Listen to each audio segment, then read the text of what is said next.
माननीय मुख्यमंत्री जी ने आदेश दे दिया है कि इस पर एसीबी की जांच होगी। तो मुझे अब पूरा विश्वास बढ़ गया है कि नहीं, हमारा जो मिशन है, हमारा जो मकसद है वो अंजाम तक पहुंचेगा। तो उन लोगों ने कहा कि 2014 में जब चुनाव लड़ रहे थे कि मेरे पास अमुक संपत्ति है, फिर जब 2019 में लड़ा तो बोला अमुक संपत्ति है। आप कह रहे हैं कि बहुत ज़्यादा वृद्धि हुई, तो ये तो ऑलरेडी वो उन्होंने इनकम टैक्स को बता दिया है। इसके अलावा क्या कोई आपके पास है जानकारी कि इनके अलावा भी और कोई प्रॉपर्टी इनके पास है, या फिर आपको लगता है कि ये जो वृद्धि हुआ यही इलीगल वृद्धि है? उन्होंने जो दिखाया वो तो पब्लिक डोमेन में है, हम जो दिखाएंगे वो पब्लिक डोमेन में नहीं है।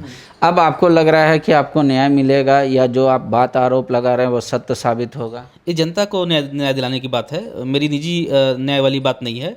अगर एक झारखंडी नहीं लड़ेगा भ्रष्टाचार के खिलाफ, अपने हक के खिलाफ, अपने अधिकार के खिलाफ, तो कौन लड़ेगा?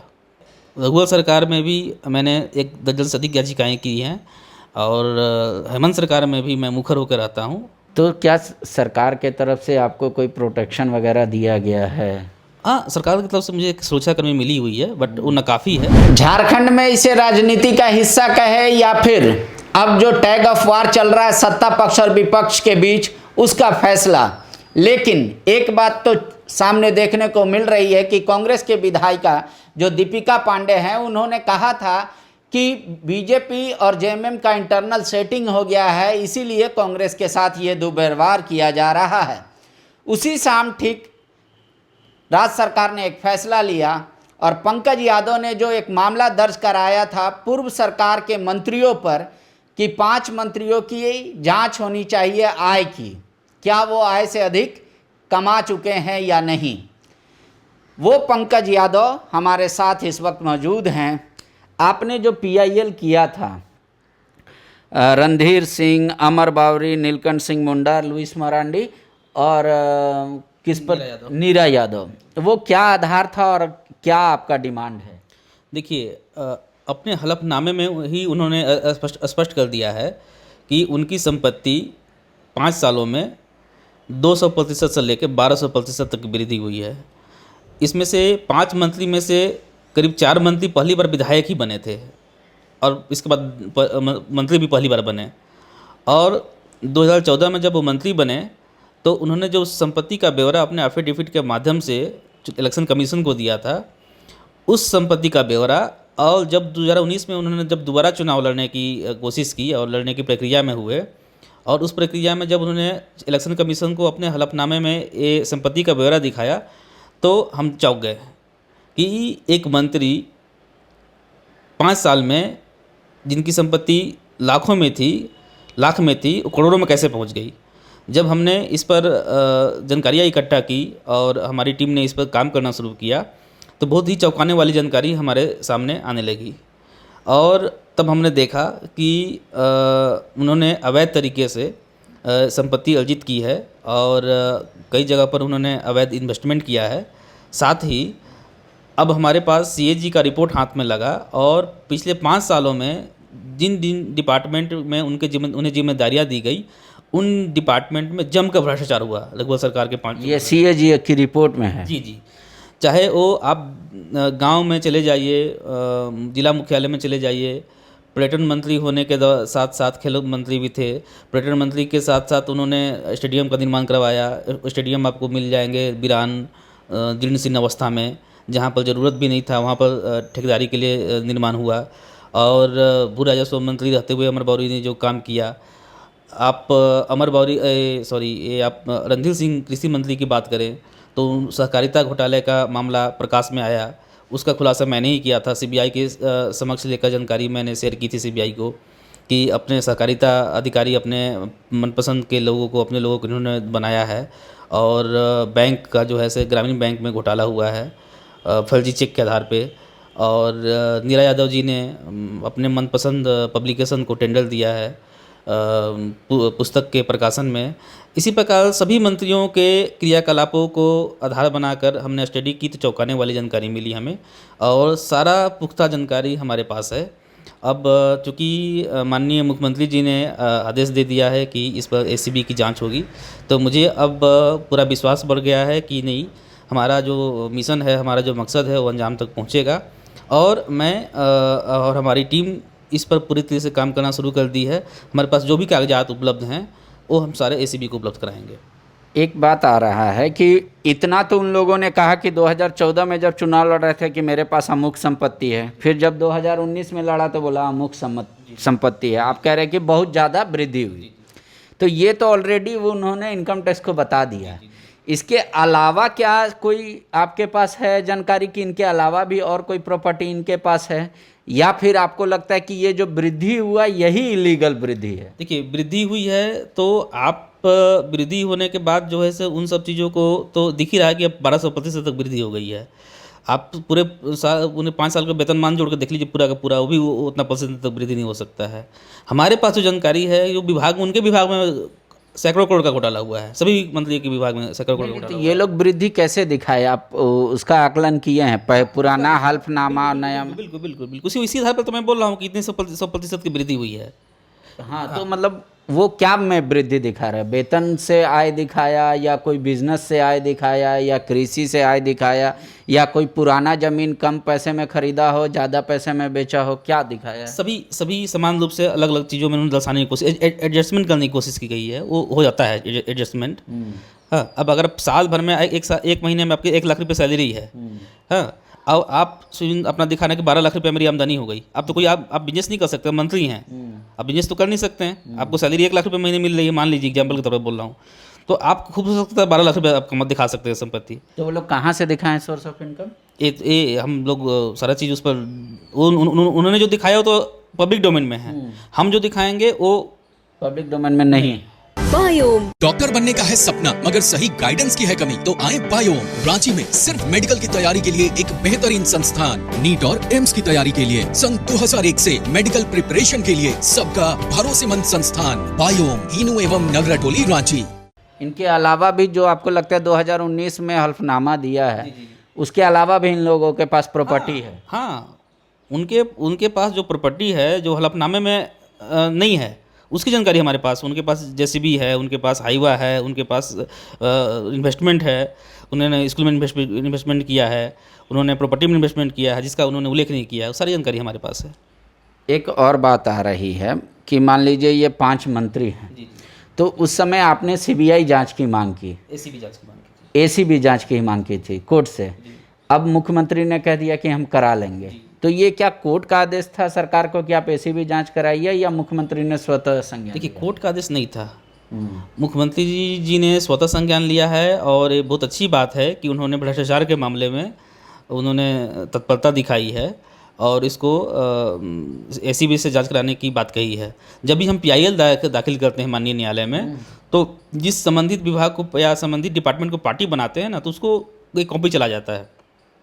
तो जब हमने 2020 में याचिका दायर की तो एक कॉपी एसीबी को भी चला गया था। एसीबी को अब लगा कि नहीं, इस पर जांच होनी चाहिए। इसी पैटर्न पर सीबीआई भी काम करती है, इसी पैटर्न पर ईडी इनकम टैक्स भी काम करती है। हाँ, तो उसी पैटर्न पर एसीबी ने संजीदगी से दिखाया कि नहीं, हम इस पर हम एक्शन ले सकते हैं, तो आदेश हुआ। अब आपको लग रहा है कि आपको न्याय मिलेगा, या जो आप बात आरोप लगा रहे हैं वो सत्य साबित होगा? ये जनता को न्याय दिलाने की बात है, मेरी निजी न्याय वाली बात नहीं है। अगर आप देखिए कि जिनको सारी सुख सुविधाएं मिल रही है, आपको सरकारी वाहन मिल रहा है, उसका पेट्रोल मिल रहा है, बिजली पानी सब फ्री मिल रहा है, आवास फ्री मिल रहा है, ठीक ना, तो जाहिर सी बात है पैसा ये सब बच जाएगा वेतन का। तो पूरा वेतन बचा भी लेंगे तब बस आपके पास उतना पैसा नहीं होना चाहिए जितना इनका है, समझे ना। 70 लाख जिनका आमदनी था, मैंने पूरा प्रॉपर्टी का था, उनका 8 करोड़ नहीं हो सकता है। समझ रहे बात को ना, वो कहीं ना कहीं ब्लैक मनी ही है, वो अवैध कमाई ही है। और जो उनके विभाग में जो भ्रष्टाचार हुए हैं, संबंधित मंत्री के विभाग में जो भ्रष्टाचार हुए हैं, वो मैं नहीं बोल रहा हूँ, सीएजी का रिपोर्ट बोल रहा है। अच्छा। कि स्पोर्ट में घोटाला हुआ, ट्रैक्टर खरीदने में घोटाला हुआ, सहकारिता में घोटाला हुआ, किताब पब्लिकेशन में घोटाला हुआ, स्कूल के निर्माण में घोटाला हुआ, नियुक्ति मामले में घोटाला हुआ। जिन जिन मंत्रियों से संबंधित विभाग है, उन सभी विभागों में घोटाला हुआ है। तो आप उस समय टोटल 11 थे मुख्यमंत्री को इंक्लूड करके, तो 10 में आपने 5 को चुना, तो 5 के बारे में भी बाकी में स्टडी किया होगा? नहीं, देखिए बात ऐसा है ना बॉस, कि हमने जो हलफनामे में जो चीज़ें निकल कर सामने आई 19 में, तभी हमारी टीम को लगा कि नहीं, ये परिधि ऐसे नहीं हो सकती है। इसके बाद सीएजी का रिपोर्ट हमारे पास आया।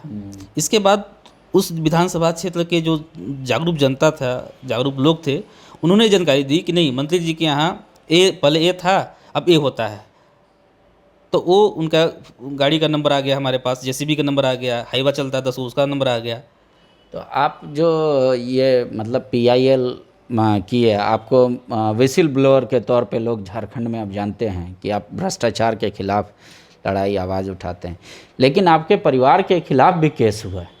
हाँ, जब मेरी एक आज जनहित याचिका में राष्ट्रीय खेल घोटाला मामले में जो सीबीआई को गया, तो उस वक्त जो है से इस मामले में एक आरोपी पूर्व मंत्री बंधु तिर्की ने प्रेस कॉन्फ्रेंस करके ये बात कही कि मुझे फंसाया जा रहा है और जो लोग भी मुझे इस प्रकार की कोशिश कर रहे हैं उनको एससी कोर्ट में करेंगे, घसीटेंगे। इसके कुछ दिन के बाद ही मेरे रिश्तेदारों पे मेरे मामा और मेरे भाई लोगों पर, एक पूरे परिवार के सभी लोगों पर, गढ़वा के सिक्सी का गाँव है गढ़वा ज़िले में, जो है से उन लोग पर ST/SC केस दर्ज कर दिया गया। पिछले 1 महीना से वो लोग भाग रहे हैं इधर उधर, क्योंकि स्थानीय पुलिस उनको तंग कर रही है, गढ़वा पुलिस जो है तंग कर रही है। वो लोग बेल लेने की कोशिश, बेल लेने के लिए बेल रिजेक्ट हो गया हाईकोर्ट में। उन्होंने माननीय न्यायालय में अभी वो लगे हुए हैं कि माननीय न्यायालय हाईकोर्ट से उनको बेल मिल जाए। मुझे विश्वास है कि माननीय न्यायालय हमारी मजबूरी को समझेगी और उन्हें न्याय मिलेगा। लेकिन चूंकि मैं भ्रष्टाचार के खिलाफ लड़ रहा हूँ, तो कहीं ना कहीं परिवार का सहयोग है, परिवार का समर्थन है। परिवार माइंड मेकअप करके बैठा हुआ है कि पंकज यादव के साथ इस प्रकार की परेशानियाँ आएगी और इस प्रकार की परेशानियों को परिवार को भी झेलना पड़ेगा। लेकिन ये चीज़ें नहीं होनी चाहिए, क्योंकि अगर एक झारखंडी नहीं लड़ेगा भ्रष्टाचार के खिलाफ, अपने हक के खिलाफ, अपने अधिकार के खिलाफ, तो कौन लड़ेगा? आज आप इसके अलावा कौन कौन सा पीआईएल आपने दाखिल किया है या किया था? जी, मैं सिर्फ पीआईएल ही नहीं, मैं बहुत भ्रष्टाचार की शिकायतें मैं एसीबी में भी करवाता हूँ। अभी एसीबी में मैं मोमेंटम झारखंड का मामला चल रहा है, जिसमें मुख्यमंत्री आरोपी भी हैं, पूर्व मुख्यमंत्री। जो टोपी टी-शर्ट का मामला हाईकोर्ट के निगरानी में ही एसीबी काम कर रही है। इसके अलावा हमने सुप्रीम कोर्ट में भी याचिका दायर करके पिछले कोरोना काल में जब श्रम कानून में परिवर्तन हुआ था, तो हमने सुप्रीम कोर्ट में याचिका दायर की थी और मेरी याचिका के दायर होने के बाद ही 3-4 राज्यों ने इस कानून को वापस लिया था, क्योंकि वहाँ पर श्रमिकों को शोषण की बात हो रही थी। तो जनहित के मुद्दे पर मैं हमेशा से लगा रहता हूँ कि उनके अधिकार का हनन न हो, उन्हें वंचित न रखा जाए, और जो मुझसे बन पड़ता है वो मैं करता हूँ और मैं आगे भी करता रहूँगा, चाहे वो ST/SC केस हो, चाहे मुझे गोली मार दिया जाए। मैं तो आपको डर नहीं लगता है? नहीं, डर तो लगता है, इंसान हूँ तो डर लगेगा बॉस, डर लगना स्वाभाविक सी बात है। लेकिन अगर झारखंड के संसाधन को लूटा जाएगा, झारखंड को मूलभूत सुविधाओं से वंचित रखा जाएगा, झारखंड के 80% स्कूलों में प्रिंसिपल नहीं है, झारखंड के 80% अस्पतालों में डॉक्टर और नर्सेज नहीं है, झारखंड के 80% गाँव में आज भी बिजली पानी सड़क नहीं है। तो मूलभूत आवश्यकताओं से वंचित, संसाधन से युक्त राज्य में स्थिति ये है, तो हम युवा, झारखंड के युवा अगर आवाज़ नहीं उठाएंगे तो ये तो लूट लेंगे ना। तो अभी एक पूरा प्रकरण चल रहा होगा, आपको पता भी है, ईडी तो यहाँ छापा मार रही है, वहाँ छापा मार रही है। ये इस मामले को आप किस रूप में देख रहे हैं? देखिए, जो भी संस्थाएं हैं, जो भी जांच एजेंसियां हैं, जब भी, चाहे वो केंद्र की एजेंसी हो चाहे राज्य की एजेंसी हो, जब भी कोई अपना एक्टिविटी करती है तो ये आरोप लगता है कि वो केंद्र की अगर है तो राज्य वाले आरोप लगाते हैं, राज्य वाले हैं तो केंद्र वाले पर लगाते हैं। लेकिन मुझे लगता है कि भले ही किसी के प्रभाव में आके करते हो, लेकिन भ्रष्टाचार किसी तरफ पकड़ा जाना चाहिए, भ्रष्ट लोगों को किसी तरफ पकड़ लिया जाना चाहिए, चाहे वो केंद्र की एजेंसी पकड़े, चाहे राज्य की एजेंसी पकड़े। क्योंकि आपको तो ईडी पकड़ नहीं आ रही है ना, हमको पकड़ने तो ईडी नहीं आ रही है, वो गलत लोगों की पकड़ रही है ना ईडी। सीबीआई गलत लोगों की, सीबीआई तो आप हमारे घर में तो नहीं घुसी, कभी आपके घर में तो नहीं घुसी ईडी संपत्ति जांच करने के लिए। तो मेरा निजी स्तर पे ये मानना है कि जो भी सरकारी एजेंसियां, जांच एजेंसियां कार्रवाई करती है वो जनता के हित में करती है। मतलब आपका व्यक्तिगत किसी से द्वेष नहीं है? नहीं, बिल्कुल नहीं, व्यक्तिगत दोष हो नहीं सकता है। मैं रघुवर सरकार में भी मैंने 1 दर्जन से अधिक याचिकाएँ की हैं और हेमंत सरकार में भी मैं मुखर होकर रहता हूँ। अब इनकी हर कमियों का, गलतियों का मैं खुल के विरोध करता हूँ, और चाहे किसी की भी सरकार रहे, आगे भी मैं विरोध करता रहूँगा गलत कर। तो क्या सरकार के तरफ से आपको कोई प्रोटेक्शन वगैरह दिया गया है?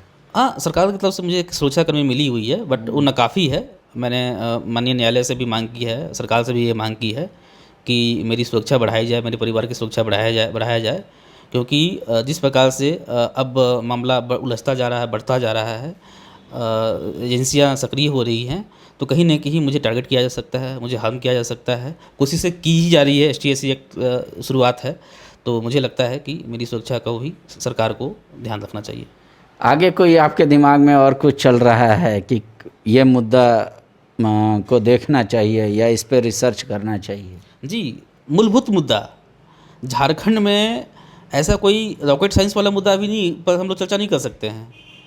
मैं बोल रहा हूँ कि झारखंड के 80% शिक्षकों स्कूलों में प्रिंसिपल ही नहीं है। झारखंड के 80% जो है से अस्पताल में नर्सेज डॉक्टर नहीं है। आप 60% महिलाएं एनीमिया से पीड़ित हैं।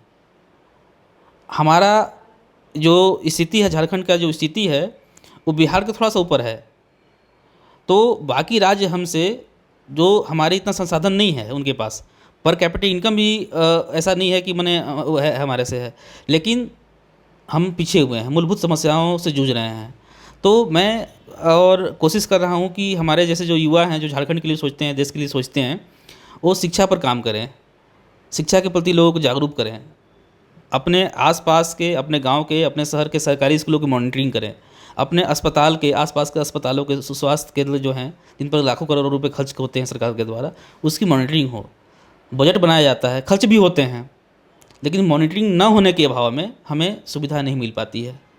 तो हमारी ये कोशिश है कि इस पर मैं काम करूं, और आगे मेरा प्लान है कि शिक्षा स्वास्थ्य पे मूलभूत जो आवश्यकताएँ हैं उस पर मैं काम करूं। जब वर्तमान सरकार ACB का जांच का आदेश कर दिया है, तो अब आपको लग रहा है कि ACB एक्टिव हो जाएगी कुछ दिन में, आप बाकी दस्तावेज सौंप देंगे उनको? जी, मुझे विश्वास है कि अगर ACB जांच के आदेश हुए हैं तो सक्रियता बढ़ाने के लिए ये आदेश हुए हैं, और इस सक्रियता को मेंटेन करने के लिए मैं ACB का पूरा सहयोग करूंगा। शुक्रिया।